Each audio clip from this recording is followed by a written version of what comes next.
Hearty shalom to you, Jeffrey Seif here. Glad you're out there and glad you're going with me on a journey into biblical literature. Paul, as seems the case with this man, gets in trouble every now and again. He speaks his mind, and the only way to avoid criticism is to say nothing, be nothing, and do nothing. And anybody who stands up into the land of the living is going to get some pushback, some blowback. Well, what's interesting in Acts chapter 23, verses 23 through 35, is we see Paul is in the hand of the Greeks now, and you know what? They're treating him good. They're doing it right. I mention that because the commander, we're told in verse 23, calls two centurions and says at the third hour of the night, we're looking at about 9 p.m., prepare 200 soldiers and 70 horsemen and 200 spearmen. This is, by the way, a lot of wherewithal. I mention this because Paul was taken into custody. He's under arrest now. He's going to be taken off to Caesarea Maritime in order to present before the governor.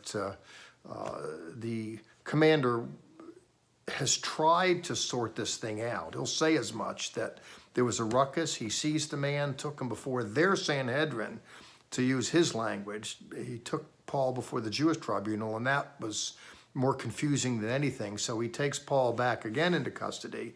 He realizes there's some, attempt on his life. He wants to protect that. He doesn't really know what's going on, but the man is acting fairly. He's acting fairly, and I like to see that. In fact, Luke, by the way, never paints centurions in a bad light, or the Roman military. Of course, Paul is out there ministering in the Greco-Roman world, and we're told here that a number of military personnel are involved in the escort to take this arrested person from point A to point B. Now, I have 20 years in law enforcement. I've seen people get arrested and taken from point A to point B. Never with all of this.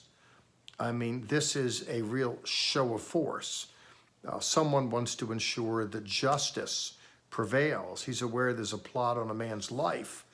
And it's interesting here how individuals of non-Jewish extract gather around to support the man. And I like that. So he, in verse 24, provides mounts for Paul to ride in order that he might be brought before Felix, the governor. And then subsequent to that, there's a letter that accompanies Paul and this group. And he basically informs of what had happened. In verse 28, he says he wanted to know more about the charge. So I brought him to their Sanhedrin, but he couldn't sort it out. But what he did ascertain from dealing with the Sanhedrin, looking at verse 29, that there was nothing worthy of death or imprisonment. Felix, however, is more expert on this. There is a problem. The commander realizes that people are hell-bent on the man's life, and he's confused, wants to know why. So he defers to Felix. We're told in verse 31, after the letters delivered and the prisoners delivered, we're told that the soldiers, in keeping with their orders, took Paul and brought him.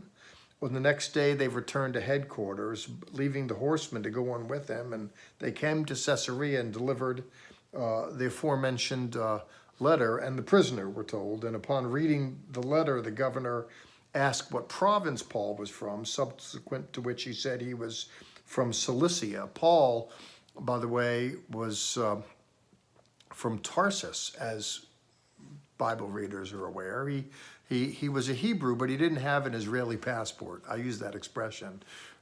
They weren't giving passports back then. But if you look at the group, the principal group of Jesus' leaders, they're from the Galilee, and the ministry is headquartered in Jerusalem. Paul, however, is from Turkey, eastern, southern Turkey, and he gives voice to that he's not from Judea proper. And by the way, Tarsus was a university town, which might account for why Paul was well-versed in things Hebrew as a Pharisee, plus things Greek.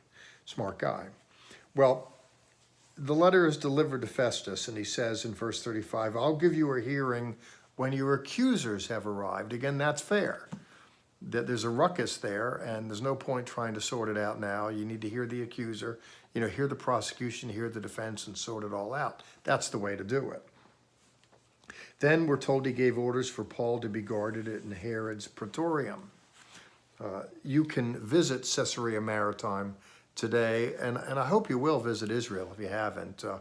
You know, one trip to Israel is worth a year of these lessons for me. It brings it alive. I've been to what's left of the ruins of Caesarea Maritime. It's really a fascinating place, and you can see there where the palace was, where it protruded out into the Mediterranean Sea. The waves have beaten it up considerably, and so not a lot of it's left, but enough is left there that it corroborates the biblical story. Caesarea Maritime was the Roman headquarters, the Roman home away from home. The situation in Jerusalem, that the Romans dispatched personnel to the Antonia fortress, which looms just over the temple proper. Especially in festival times, the Romans knew the Jews were predisposed to be chafing against Roman authorities, so they brought extra troops there. They'd come out of the fortress into the temple complex proper. They were set up that way. While Romans are garrisoned in Jerusalem still, the headquarters in Caesarea. So they bring Paul there. And I want to underscore here how Paul is noted as being treated justly by the Gentiles. And, you know, I think that's a very, very good thing, as I noted. The Jewish authorities are being rather squirrely, rather emotional, rather upset, driven by spirits and the like, and whereas we're looking for justice here. You know, and would that we all gave biblical people and biblical verse a fair trial. I mention that because it seems that justice, you know, people are so driven by emotions today. And I like sorting it out where cooler spirits prevail and people make executive decisions based on facts.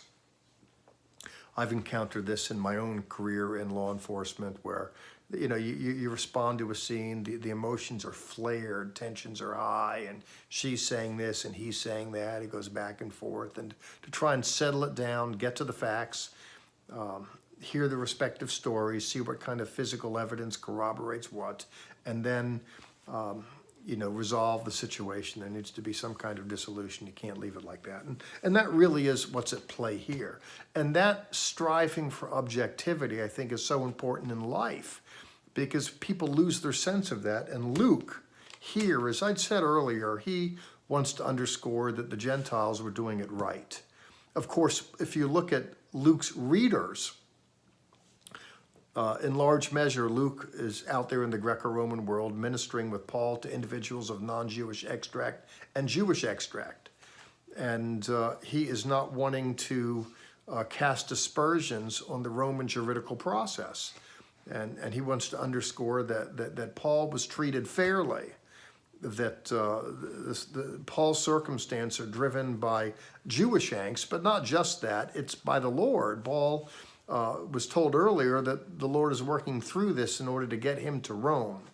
But I like the clarity with which the centurion and those others are represented, because I think there's a window there into a kind of cogency and decency that we do well to employ when we're forced to make executive decisions about circumstances around us. I don't know what you're going through in life, but I deal with people and circumstance, and I want to look at it clearly, just like I see here in the book of Acts. God bless. Let's do this again next week, okay? Ciao.